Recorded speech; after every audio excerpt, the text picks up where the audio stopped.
21वीं सदी एशिया की कही जा रही है, लेकिन इसका नेतृत्व कौन करेगा? स्को सम्मेलन में भारत, रूस और चीन एक मंच पर है। क्या ये नया विश्व व्यवस्था बना रहे साथी हैं या इतिहास में उलझे प्रतिद्वंदी? आइए जानते हैं। शंघाई सहयोग संगठन स्को की स्थापना 2001 में हुई, जो 1996 की शंघाई 5 का विस्तार है।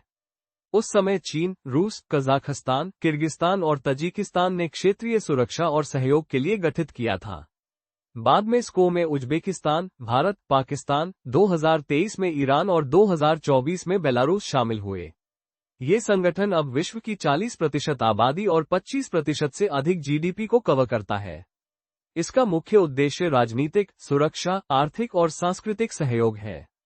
भारत 2017 में स्को का सदस्य बना और इसे मध्य एशिया तक पहुंचने का रणनीतिक पुल माना, जो संसाधनों से समृद्ध और भू राजनीतिक दृष्टि से महत्वपूर्ण क्षेत्र है। चीन के साथ सीमा विवाद के बावजूद भारत सक्रिय रूप से क्षेत्रीय सुरक्षा और आतंकवाद, विशेषकर पाकिस्तान से प्रायोजित आतंकवाद के मुद्दे उठाने में भाग लेता है। रूस के लिए स्को पश्चिमी प्रतिबंधों और यूक्रेन संकट के बाद भू राजनीतिक दबाव का जवाब है।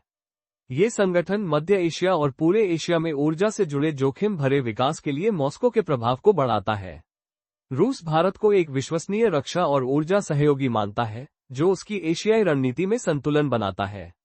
चीन स्को को बेल्ट एंड रोड इनिशिएटिव का महत्वपूर्ण हिस्सा मानता है, जिससे ये कनेक्टिविटी, व्यापार और क्षेत्रीय स्थिरता बढ़ाता है।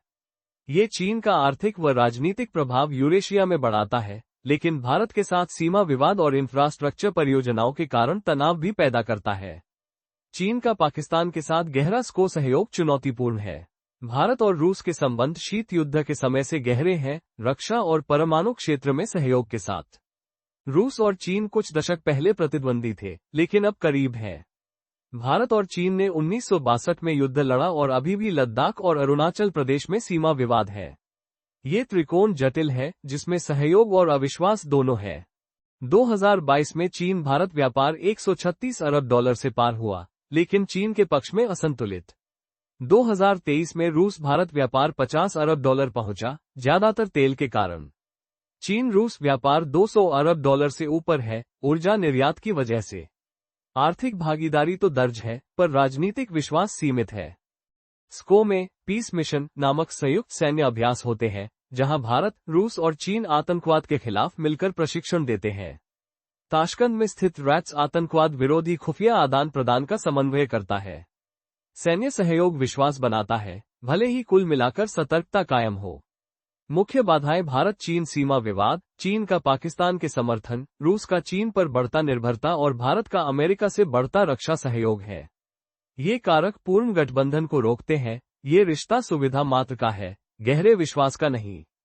तीनों देश विश्व व्यवस्था बदल सकते हैं, पश्चिमी प्रभुत्व को चुनौती देते हुए। अमेरिका, नेटो और यूरोपीय संघ स्को की गतिविधियों पर नजर रखते हैं। बहुध्रुवीय विश्व बन रहा है, जिसमें स्को अहम भूमिका निभा रहा है। भारत, रूस और चीन एक चौराहे पर है। स्को सम्मेलन भविष्य का मंच है, भाषणों का नहीं। क्या वे नया गठबंधन बनाएंगे या प्रतिस्पर्धा बढ़ाएंगे? समय बताएगा। कृपया लाइक और सब्सक्राइब करें। इतनी मेहनत के लिए सब्सक्राइब तो बनता है।